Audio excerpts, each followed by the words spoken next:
Chapter 10 Careful Avoidances and Reunions, Part 3. I'll be right back, James said, getting off the couch. Remus was the only one who even acknowledged that he spoke, giving James a small wave as he walked out of the room. They were supposed to be on stage in another hour or so, but there wasn't much else to do. They had already done the sound check, and they were just now starting to let people into the venue. So the noise was starting to get louder.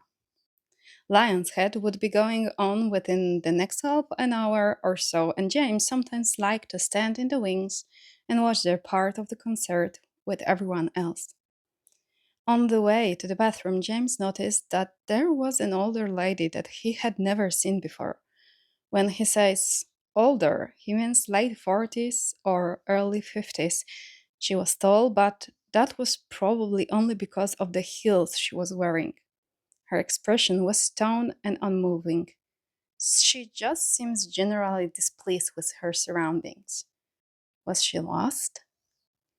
She was walking around like she didn't know where she was going, but also like she owned the place with her shoulders back and her head held high. It felt a bit haunting, actually. There was something so harsh about her that James couldn't place. She was at a concert venue. Of course, things were going to be a little bit dirty. Clearly, she didn't belong here, so how did she get backstage? Usually, security was really good with situations like this. There had never been a problem before. Can I help you? He asked her, hoping that maybe she was one of the sweet old people. At the very least, he could help her figure out where she was going. She looked James right in the eye, and that was when he placed the familiarity of the woman. He got shivers and goosebumps all over his body as he looked directly into the eyes of Sirius in a different body. It was a bone chilling feeling to come face to face with the devil. James had never met Walburga Black, but there was not a single doubt in his mind that this was her. I'm looking for my son, she said, and then she kept moving, not even asking James for directions. James felt a bit frozen in fear, and really he didn't understand how Sirius and Regulus grew up with her. He also didn't know where Regulus was, so on the roundabout way back to the green room where Sirius was, he called him. We are in the same building, Potter, Regulus answered. He had declined the first two calls, but James was persistent and just kept calling him back. Yeah, I know, Reg, but I get on with it, Regulus said, interrupting him, which was good because James probably would have stuttered over his words for 10 minutes. I think your mother is here. There was silence on the other end of the line for almost 20 seconds, but James was still rushing to find Sirius. An ambush from his mother would not be good. In fact, James wouldn't be surprised if they ended up having to cancel this show. Management would hate them, the fans would be pissed, but James wouldn't front all of it for Sirius. Are you fucking with me? Regulus asked, his voice quieter now. I don't think so. You don't think so? Regulus asked coldly. James sighed, making another turn and walking as quietly as he possibly could. Everything was so far away here. Yes, I didn't ask her name. She just said she's looking for her son and shut up. James did, not even sure how or why he listened too quickly. Just that Regulus had sounded so serious that James didn't know what else to do. Okay, fuck. Don't tell Sirius, okay? Have you told him? James stopped in his tracks, only a couple paces away from the door. What? Why not? James asked, focusing only on the first part. Why not? Regulus repeated. Because you guys have a show tonight and she isn't here for him anyway. I don't want to keep it a secret. Too bad. James wanted to pout, wishing that Regulus could see it through the phone, but I'm not fucking joking. Do not tell him, James, Regulus says before the line goes dead. James was not confident in his lying abilities, and Sirius could tell something was up the very moment he walked back into the room. His eyes narrowed. And he knew. James swore he knew. It was the telltale heart all over again, but now it was the beating of a secret that was going to eat him alive. His mom hasn't hid them since they were old enough to know how to fight back. That does not mean that the years of physical abuse didn't take a toll on him. He hasn't seen his mother in years. And just the sight of her is enough to take Regulus back to all of those negative times. All of the times he got beat for not finishing his dinner, or all of the times he had to pick the lock on Sirius's door to bring him food, or all of the times Regulus spent shaking in a corner, afraid of what was to come. Sometimes the waiting was the worst part. The anticipation made it impossible to think about anything else, and sometimes he would have to spend hours just frozen with fear until their mother came home and saw what happened, or heard about what happened from their father. Regulus was an adult now. He was sure he was physically stronger than his mother, too. That did not make him feel like any less of a child. He was tired of feeling so drained from interactions with her. He was tired of letting her make him feel small. You shouldn't be here, he told her. He sought her out as soon as James called him. She wasn't here for Sirius, no point in getting him involved. All James had to do was keep his mouth shut. So long as he said nothing to Sirius, then Regulus could get her out within 20 minutes, hopefully, and nobody else would ever have to know she was here. Well, I find out my only son is a poof. I'm not your only son.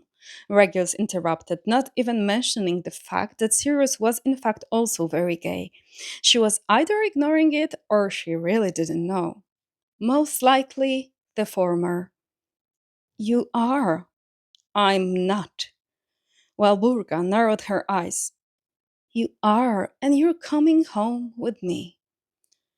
Regulus took a step forward because he was so tired of always backing down. He didn't want to do it anymore. It was exhausting and nobody ever won. Nobody except for her, and he refused to let her win this time. Regulus was used to being cruel. He could be mean. And he could make somebody cry with a few haphazard words. He'd done it before. He was never able to do that to his parents. Still, he couldn't. I'm an adult, and I'm not your son. She took a step forward too, trying to use her height to her advantage. Regulus was not deterred in the slightest. She could tower over him all she wanted. It made absolutely no difference to him. You are nothing but a child. We need to fix this. No. No? No. Well, Burgess coughed, clearly not believing him. We'll see about that. He wanted her to leave. But there was more he needed to say. He clenched his fists so that his hands would stop shaking, knowing just how dangerous it was to appear weak in front of her. And I'm done sending money. She whipped back around at a speed faster than Regulus thought was possible, pushing him back against the wall. Hard. His head hit the concrete. Not hard enough to permanently damage him, but hard enough to fucking hurt. Oh, and how fucking cathartic it would be to just. What the fuck is this? For the millionth time, probably, James was fucking dead. Really, Regulus was going to murder him in cold blood and he was going to enjoy it. He was going to savor every second where his breathing slowed and the light drained from his eyes because Regulus fucking told him not to tell Sirius. He told him, and now Sirius knew, and now everything was going to go to shit. I'm dealing with it, Regulus said, not moving his eyes from Wilburga. She broke eye contact the moment she heard Sirius's voice, though, and she looked haunted, hearing the son she disowned all those years ago. Somebody who she literally counted as dead, even though he was alive and breathing. She faltered, and she looked, and Sirius was haunting her. Then it was gone in an instant. She looked back to Regulus like Sirius wasn't even there. Vraiment? Sirius said, switching to French. Walburga didn't speak French. It was a language that came from their dad's side, that he insisted they learned. They used it to communicate when they were kids. Before that got them in so much trouble that Sirius could barely walk on his left leg for a month. Regulus? Walburga said, her voice a threat. He was still staring at her, not an emotion in his eyes. He didn't care that was the first time he had seen her in years. He didn't care if there was still some small part of him that loved his parents. He did not care. He was out for blood. He moved in closer again. The checks are done. The financial support is done. Me being your son, all of it is fucking done. Do you understand me? Your father is dying, and you're just going to. Yes, he interrupted. He can die for all I fucking care. Regulus lied. He would care. He knew he would care, and he was not at all prepared for what he knew was inevitably hurt, but that was a problem for a later date. Orion had been slowly inching toward death for years. Regulus was at peace with that already, so he knew it was coming. But death was different. It was something final. After all that we've done for you! Fuck off, Sirius said, joining their conversation all of a sudden. While Burga regarded him for a moment, distaste evident on her face. Sirius was wearing eyeliner, he was wearing tight clothes and makeup, and he hadn't cut his hair in ages. It wouldn't have been a surprise if she didn't recognize him. This is a family matter. Sirius did not waver. He had come to peace, sort of, with Walburga's hatred a long time ago. She no longer had an effect on him like she did on Regulus. He was close to crumbling, to snapping and breaking and withering away like he always did, because he was never brave like Sirius. Regulus is my family, he told her, a proud look on his face, although it was buried under the complete nonchalance he had for Walburga. He's not. Not since you chose that Potter's scam. Sirius got very close to Walburga then, his eyes harsher than even Regulus had ever seen them be. His fists were clenched because he was ready for a fight, not because he was scared. Walburga was the one who was scared now, backing up a few steps and going from trying to play offense to strictly defense. She was afraid of her own son, who she pretended was dead. Her ghosts were coming back to haunt her. The buried was resurrecting itself, and she knew she was going to lose. So help me, Walburga, Sirius said, his voice dangerously low and dangerously calm. You say even one more thing about the Potters, and I will fucking kill you. I'm not joking. He was not joking. Regulus knew when Sirius was angry. He was never subtle about it, and he told you right then and there. He would blow up so loud that the neighboring city felt his wrath. Now, though, Sirius was beyond angry.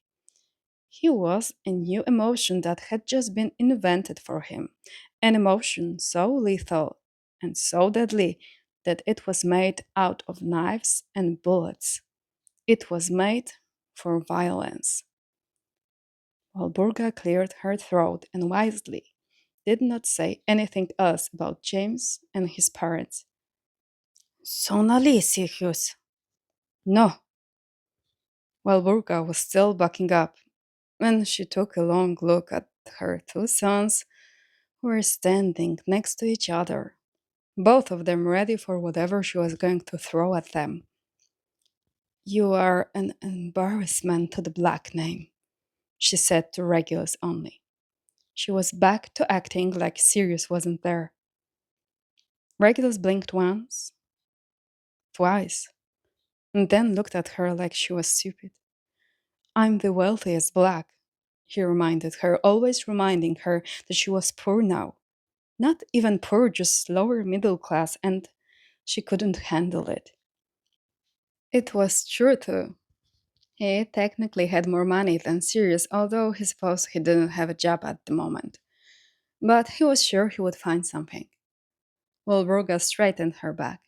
She lifted her chin, and Regulus knew she was preparing for her final statement before she left. Whatever it was, it wouldn't matter.